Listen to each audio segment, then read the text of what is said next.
Yeah, والله yeah, but then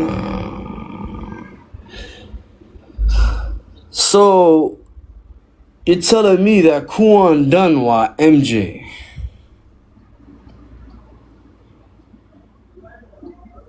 وإساق عرفت okay وباسك Somali واسمان هي so feeding our future ولا شقيا employee واي Amy Bach ولا شقيا مين فهمت Safari نكا سكالة ولا شقيا مين فهمت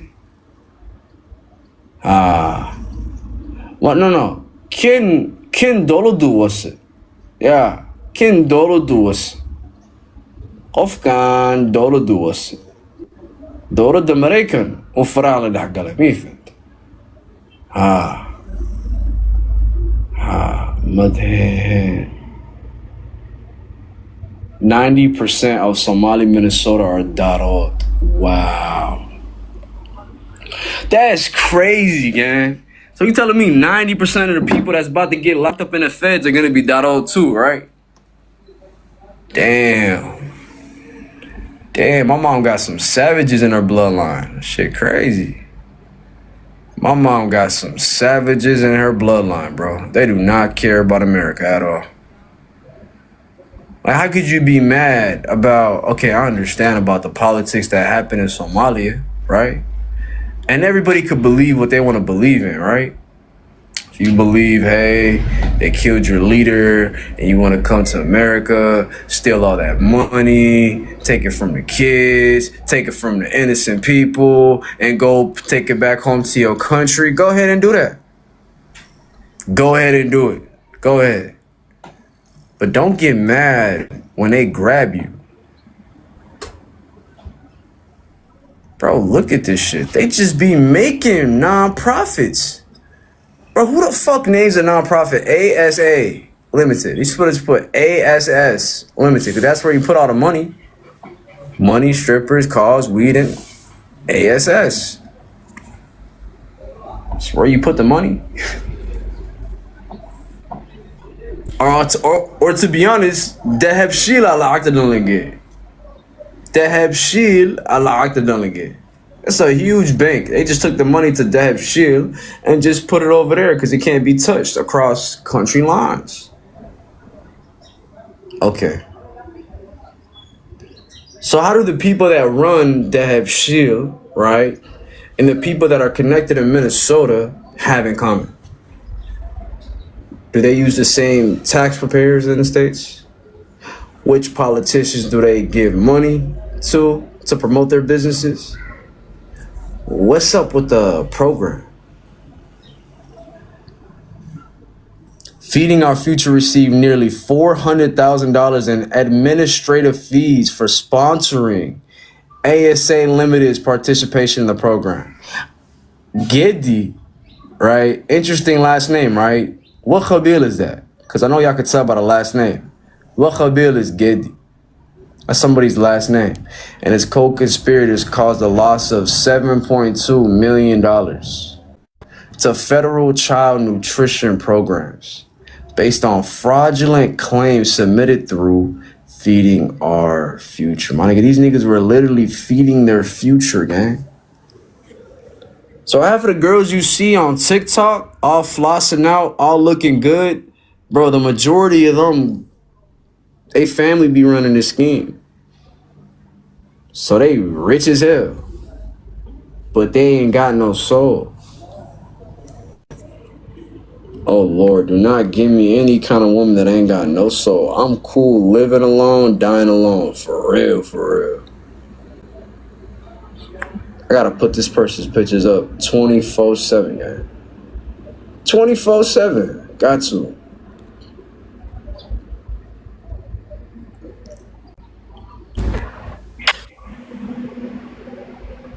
Hi. How you doing? I can't hear you. I'm really trying to talk right now.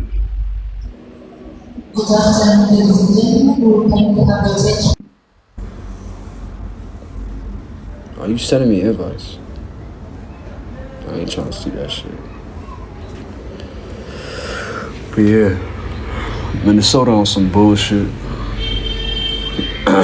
The thing is, my mom was like mad at me, but I found out that my mom has something to do with that feeding our future stuff.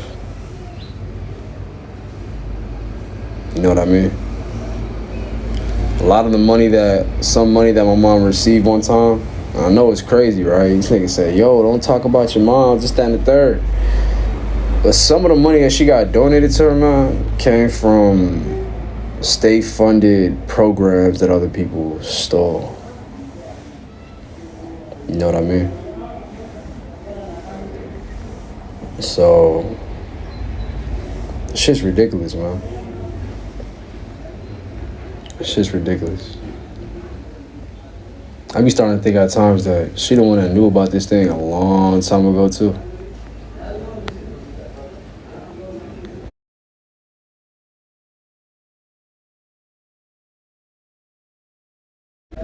For real, for real. For real, for real.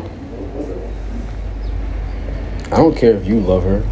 That's my mom at the end of the day. But, you know what I mean? She's not honest. Not all the time. She's not honest. And, yeah.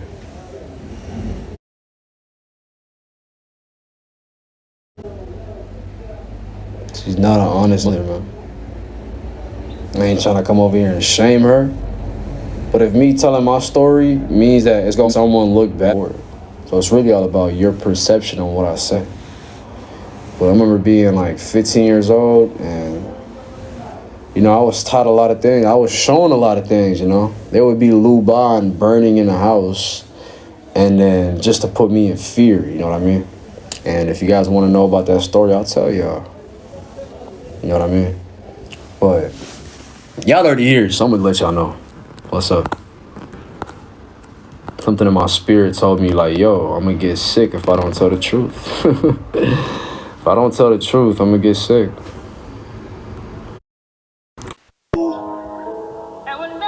Hello. How are you?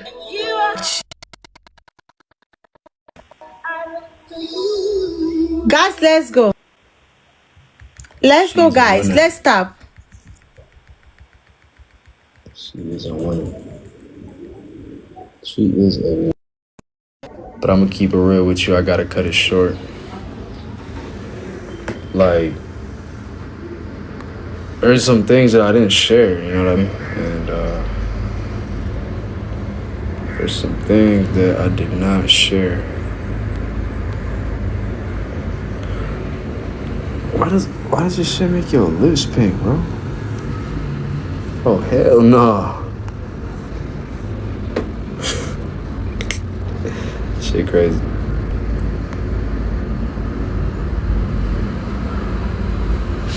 Yeah, that's cool. For sure. There's a lot of things I didn't share. You know what I mean? And it's gonna be on a YouTube video coming up shortly. Me speaking my truth means the world gonna hate me. It's okay. Not doing it for y'all. God let me live this long to tell the truth and nothing but the truth, even if it fucks me over or fucks anybody around me over. So I was 15 years old. I was living in 2813 Cedar Avenue South, apartment 16 in Minneapolis, Minnesota. Second floor in this apartment building. I'm gonna tell you a little bit about the apartment building. It's right next to the Greenway. If you don't know what the Greenway is in Minneapolis, it's a place where you can bike ride all the way from downtown Minneapolis all the way towards Lake Calhoun, uptown area. So, yeah, it's a pretty famous road. Now, living there was a mining place right next door. So when I look out of my window, it's this gate, a playground and stuff, and then over that gate, it's like a mining coal place. So every Saturday, they will pump so much chemicals in the air that it come through the windows. You know what I mean? And that apartment was pretty hot, you know what I mean? We had our fans and stuff like that. But yeah, this is when we were like back in like Section 8 housing when I was young, right? Like 15, 14 years old. And yeah, every Saturday I get like one of the most massive headaches ever. Because whenever that coal will like burn or whatever it is. I know now it's not there anymore. They just tore it down this year, you know? They just took away everything and the place is closed for business. So, which is great. But the apartment still stands. I remember being there. It was, I don't know what day it was. It was a morning though. It was summertime too. I was 15 years old. It was Ramadan. I was in my room late night playing 2K with my friends online. And after I played 2K for a while, I go take the car and I go to the mosque and I go pray Tarawih. And Tajud came, right? So all night I'm gone. I'm showing back up in the house at like what, 6 a.m., 7 a.m. in the morning. Sometimes 11 a.m., you know? Chill through the house, eat. What's up, Bilal? Chill, eat, you know what I mean? Kick it. And then just do the same thing every night. It was just a pretty chill summer. My brother at the time was up. My sister was living somewhere else, but she wouldn't talk to me or my mom's. So I was really just in the house, just chilling.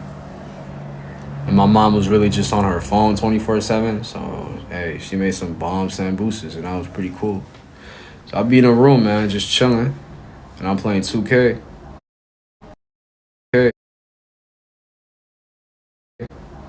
And then what happened was that night passed. I, boom, got back home. So tired, slept, felt good, right?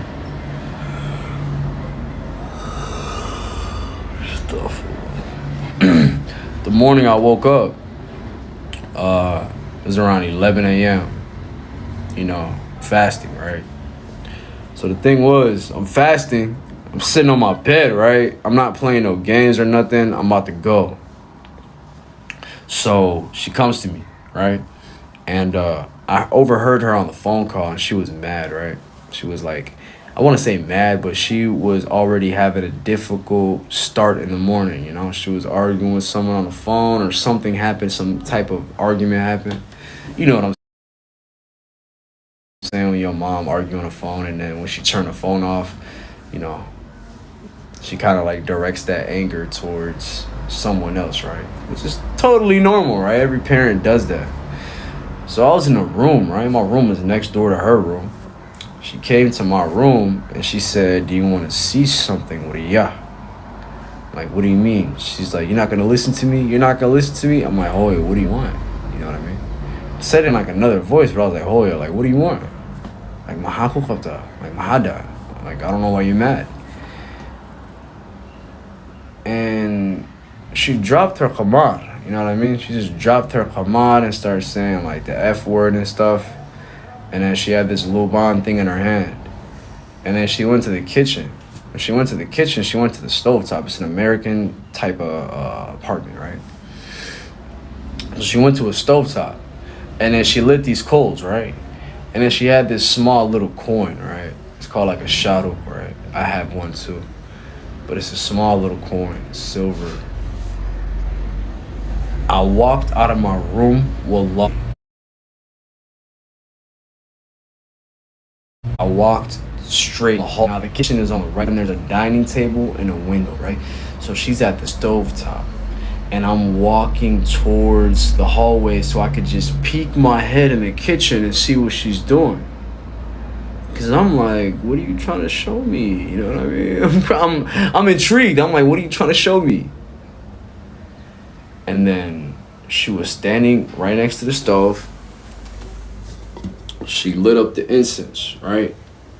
When she lit up the coals, right? These coals. She had two of these. She lit them up, and then she put it inside the luban, right? And then she put the oud and stuff on top of it.